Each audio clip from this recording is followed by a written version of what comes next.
তাহলে এই আবুল বাউল ফাউল ফালতু কাফির, বেঈমান মুরতাদ কাফির। এরে যে কাফির বলবে না সেও কাফির। এর পক্ষে যারা উকালতি করবে সবগুলি উকিল কাফির। যারা ভুলে যায় তারা আগে কথা পরের কথা বিরুদ্ধে কয়, কারণ আগে কি ছিল ভুলে গেছে, এই জন্য পরের কথাটা উল্টা কয়। আল্লাহ যেহেতু কোনোদিন কোনো কিছু ভুলে যান না, এই জন্য আল্লাহ আগে এক কথা পরে অন্যরকম কথা বলেন না। না বলেন? বাউলাই যে কইল আল্লাহর আগের কথায় পরের কথায় মিল নাই, কইছে না? আবুল বাউল ফাউল, এই আবুল বাউল ফাউল তাবুল কইল আল্লাহ আগে কয় এক কথা পরে কয় আরেক কথা, আগের কথায় পরের কথায় মিল নাই। তোর বাপের নিয়ে আগের কথার পরের কথা মিল আছে? আল্লাহর এক কথার সাথে আরেক কথার মিল নাই বলা মানিল আল্লাহর একটা কথার সাথে আরেকটা কথার সাংঘর্ষিকতা তৈরি করা। হাদিস শরীফে রাসূল করিম সাল্লাল্লাহু আলাইহি ওয়াসাল্লাম বলেন, আল মেরাউ বিল কুরআনে কুফরুন, আল্লাহর একটা কথাকে আরেকটা কথার বিরুদ্ধে দাঁড় করাইলেই কাফের। আল্লাহর একটা কথাকে আরেকটা কথার বিরুদ্ধে দাঁড় করাইলেই, তাহলে এই আবুল বাউল ফাউল ফালতু কাফির, বেঈমান মুরতাদ কাফির। এরে যে কাফির বলবে না সেও কাফির। এর পক্ষে যারা উকালতি করবে সবগুলি উকিল কাফির। এই উকিলগুলি হইল, আমাদের এলাকায় একটা প্রবাদ আছে বাংলায়, বলে চুরে চুরে খালাতো ভাই তিন সুরে আলী, এক সুরে বিয়া করে আর এক সুরের শালি। এই আবুল বাউল ফাউল ফালতুগুলি হইল একদল সুর। আর যে সমস্ত তথাকথিত বুদ্ধিজীবী জ্ঞান পাপীরা এদের পক্ষে উকালতি করে, এটা হল সুরের দলের খালাতো ভাই। সুরে সুরে খালাতো ভাই, তিন সুরে আলী, এক সুরে বিয়া করে আর এক সুরে শালি।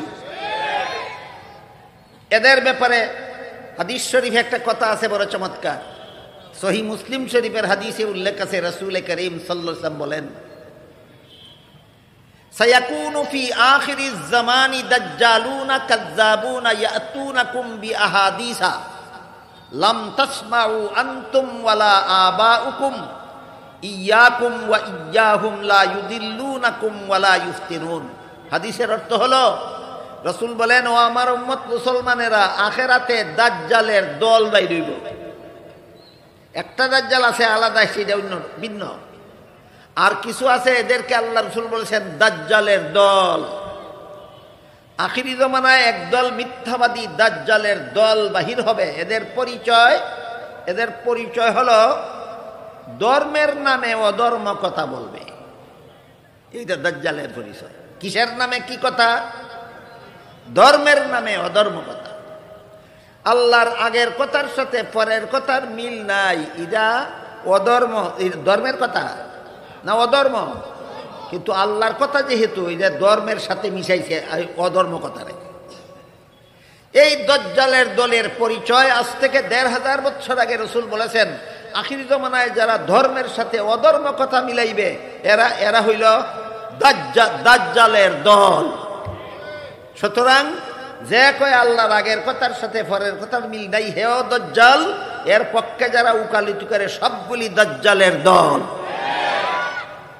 এই দাজ্জালে আবার কয়, আল্লাহ বলে খালি কয় নাস, কুল আউযু বিরাব্বিন নাস, মালিকিন নাস, ইলাহিন নাস। নাসের ব্যাখ্যা কি করছে জানেন?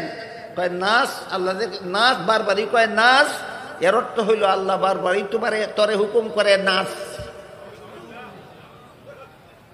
আল্লাহ হুকুম করে তুই নাচতে। এই নাচ হইল বাংলা শব্দ। আর কুল আউযু বিরাব্বিন নাসের মধ্যে নাচ শব্দ আরবি শব্দ। কোরআনের ভাষায় নাচ শব্দের অর্থ মানুষ, আর বাংলা ভাষায় নাচ শব্দের অর্থ নর্তন করা।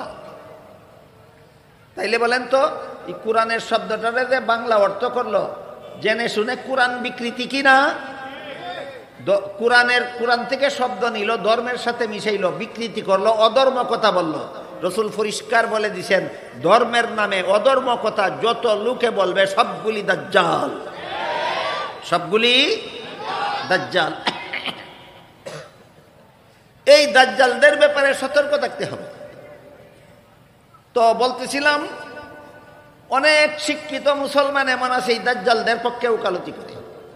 অনেক শিক্ষিত মুসলমান এমন আছে যারা প্রশ্ন করে বসে, আল্লাহ আছে সদা সর্বদা আমার সাথে আছে, সবখানে আছে, দেখি না কেন?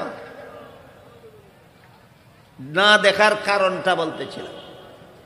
আল্লাহ সদা সর্বদা সকলের সাথে আছেন, না দেখার কারণ হইল আল্লাহকে দেখার জন্য চোখে যে পরিমাণ পাওয়ারের দরকার হয়, আল্লাহ ইচ্ছা করেই এই পরিমাণ পাওয়ার দুনিয়াতে কোনো মানুষের চোখে দেন না। না ভুলে গিয়ে?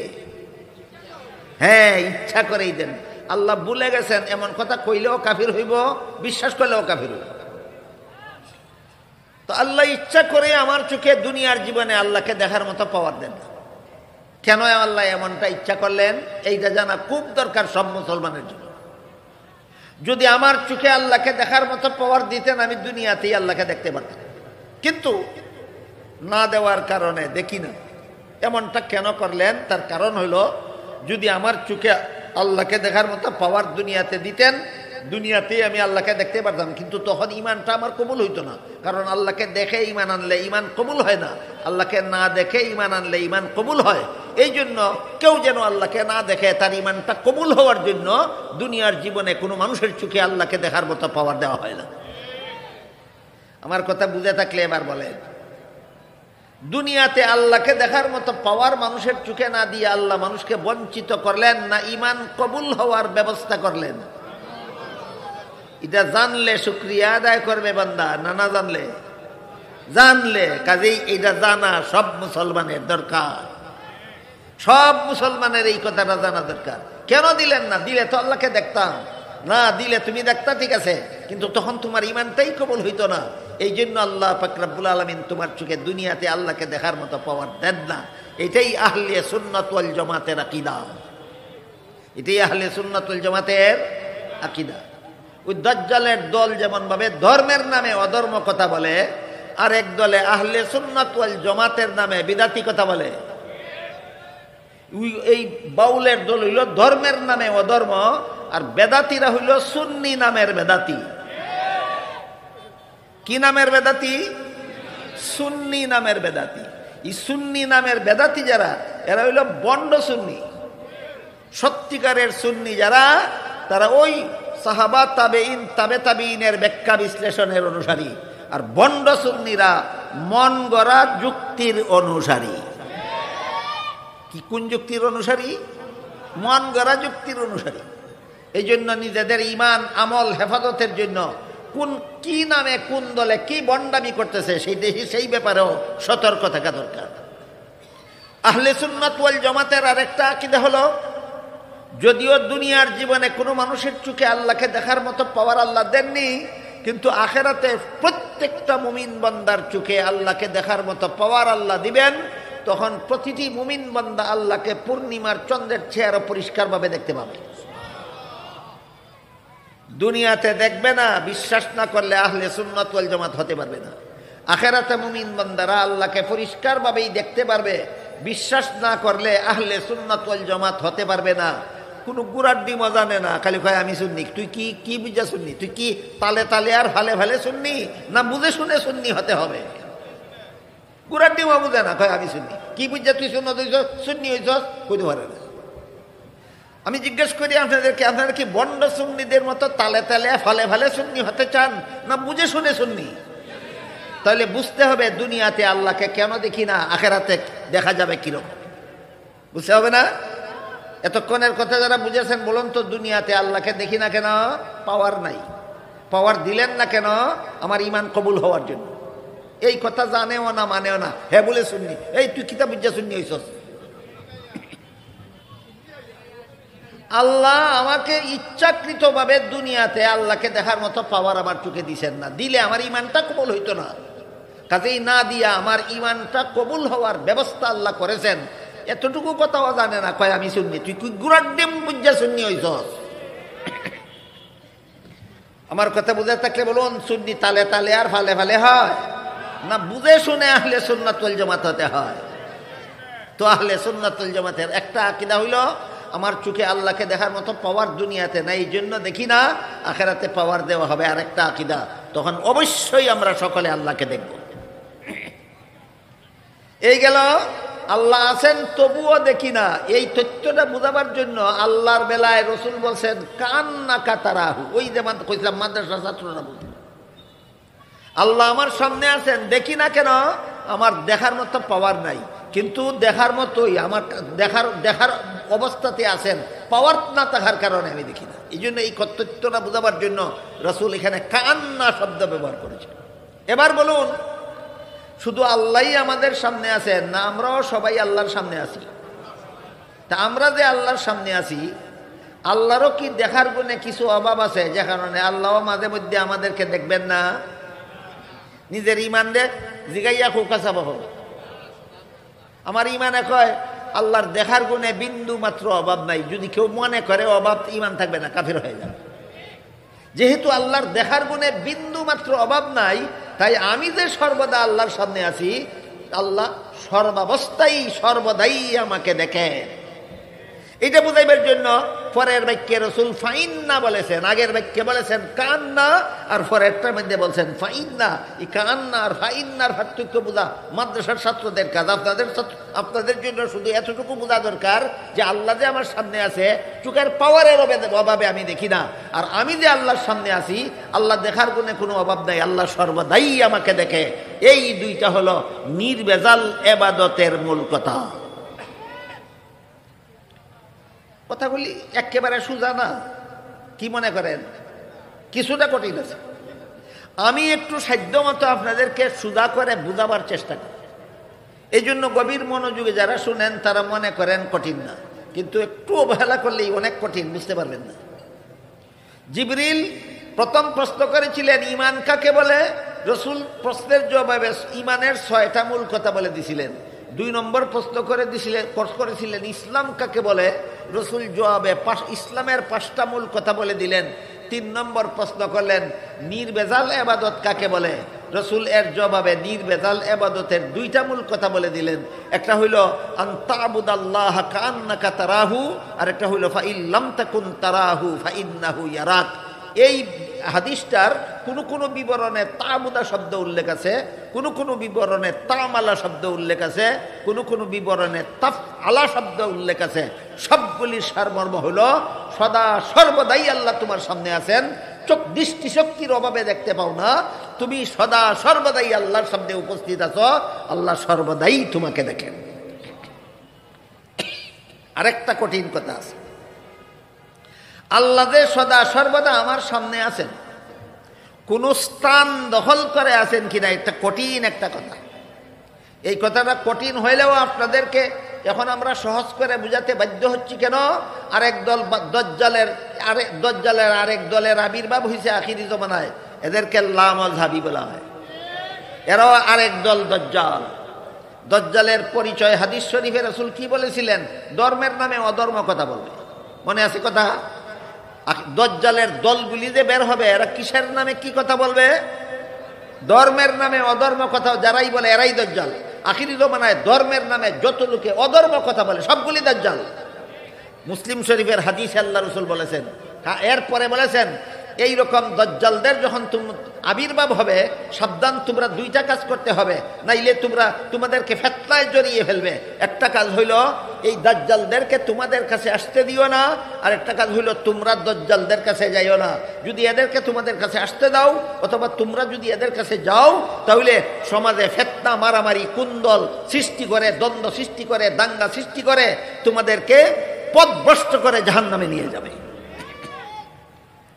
একদল দাজ্জাল, বিবরণ আগে গেছে, আবুল বাউল ফাউল ফালতু। আরেক দল দাজ্জালের নাম আহলে হাদিস লামাযহাবী, আরো কত আহলে কোরআন। আরেক দল দাজ্জালের নাম এই লামাযহাবী নামের দাজ্জালেরা ধর্মের নামে একটা অধর্ম কথা বাইর করছে। কি বলে? আল্লাহ একমাত্র আরশের উপরে আছেন, আর কোথাও নাই। এটা ধর্মের নামে অধর্ম কথা। ধর্মের নামে অধর্ম কথা। আল্লাহ শুধু আরশের উপরে আছেন, আর কোথাও নাই। দলিল ও ইস্তাওয়া আলাল আরশ, কোরআনে তো আছে দলিল। ইস্তাওয়া আরশ কোরআনে আছে দলিল, আল্লাহ আরশের উপরে আছেন কথাটা উল্লেখ আছে। আর এক আয়াতে আছে আল্লাহ আসমানে আছেন। আর এক আয়াতে যে আছে আল্লাহ জমিনে আছেন, আর এক আয়াতে যে আছে আল্লাহ তুমি যেখানে থাকো সেখানেই আছেন। তুই খালি আরো সের আয়াত মানস, অন্য আয়াত মানস না।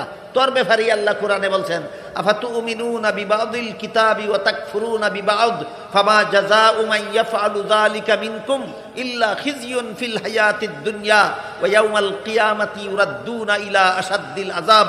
এই দাজ্জালের দল, তোমরা কি আল্লাহর কিতাবের এক আয়াত মানবে আর এক আয়াত মানবে না? এমন অপকর্ম যারা করবে এদের চিরস্থায়ী শাস্তি হবে জাহান্নাম। তাহলে আল্লাহ যে আয়াতে বলছেন আরো সে আছেন, শুধু সেই আয়াতটাই মানবো যে আয়াতে বলছেন আমার সাথে সাথে আছেন, ওইটা মানবো না?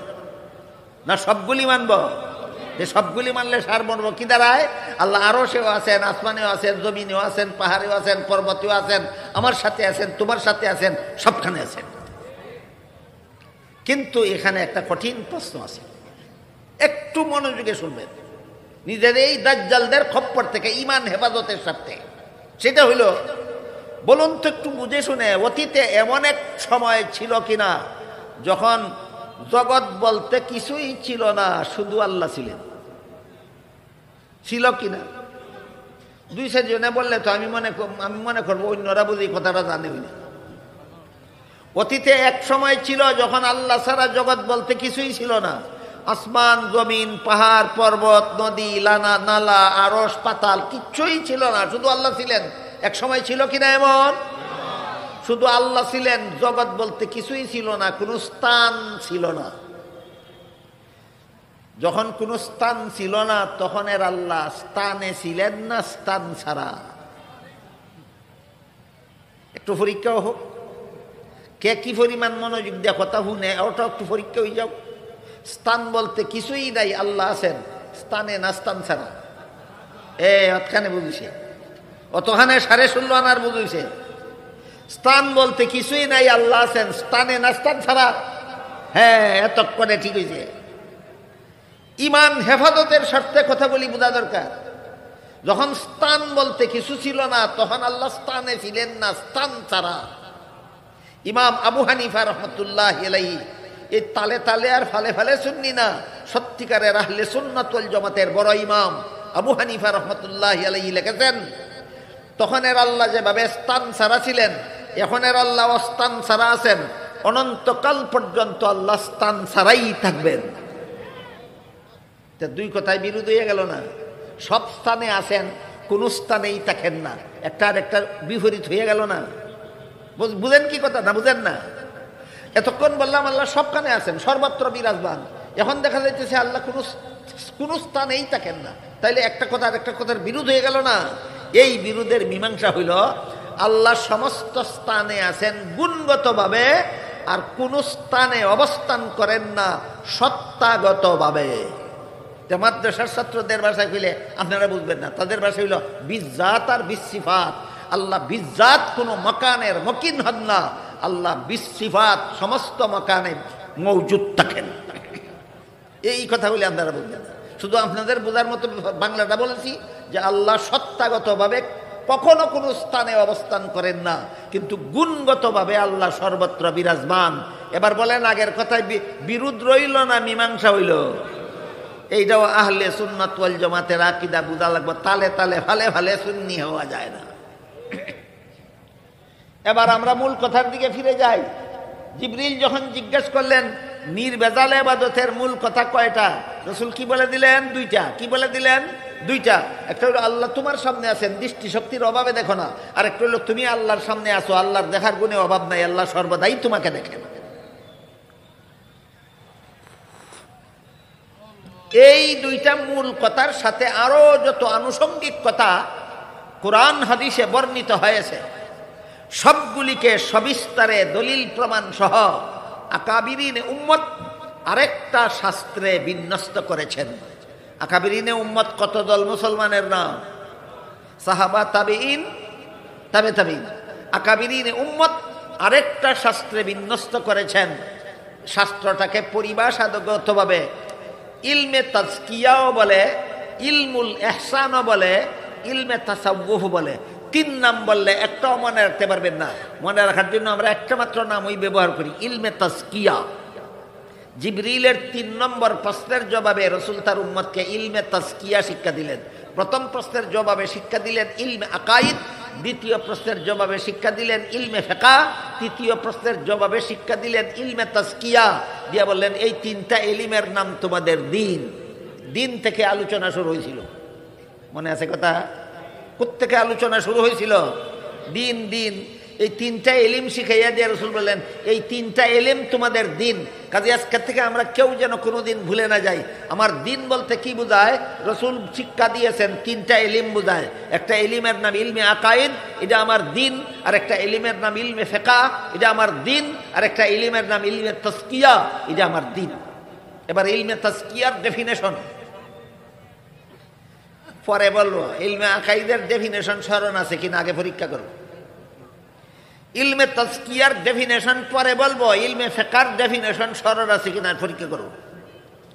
আল্লাহর যে সমস্ত বিধান শুধু অন্তরে বিশ্বাস করতে হয়, পালন করতে হয় না, এমন বিধান জানার নাম।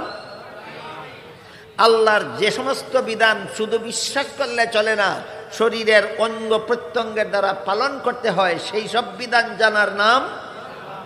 এবার ইলমে তাজকিয়ার ডেফিনেশন।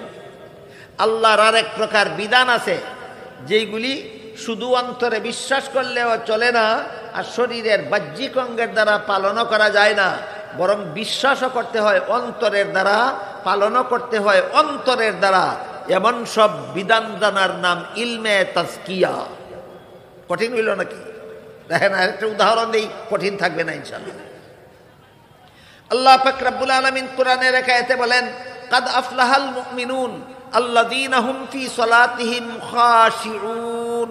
এই খাশিউন শব্দ আল্লাহ বলেন ওই সমস্ত মুমিনগণ সফল যারা তাদের নামাজে আল্লাহর ভয়ে ভীত থাকে, আল্লাহর ধ্যানে মগ্ন থাকে। ওই সমস্ত মুমিনগণ সফল যারা শুধু নামাজ পড়ে, বলেছেন না, নামাজে আল্লাহর ভয়ে ভীত থাকে, আল্লাহর ধ্যানে মগ্ন থাকে। বলেন আল্লাহর ভয়ে ভীত থাকবেন চেহারার দ্বারা না অন্তরের দ্বারা? আল্লাহর ধ্যানে মগ্ন থাকবেন হাত পায়ের দ্বারা না অন্তরের দ্বারা? তাইলে এই আল্লাহর এই বিধানটা কিসের দ্বারা পালন করা হইল? অন্তরের দ্বারা। এইভাবে আল্লাহর যত বিধান আছে অন্তরের দ্বারা পালন করতে হয়। এই সমস্ত বিধান জানার নাম ইলমে তাজকিয়া। ক্লিয়ার হয়েছে নি? ইলমে আকাইদ ওই সমস্ত বিধান জানার নাম যেগুলি শুধু অন্তরে বিশ্বাস করতে হয়। ইলমে ফিকহ ওই সমস্ত বিধান জানার নাম যেগুলি শরীরের বাহ্যিক অঙ্গের দ্বারা পালন করতে হয়।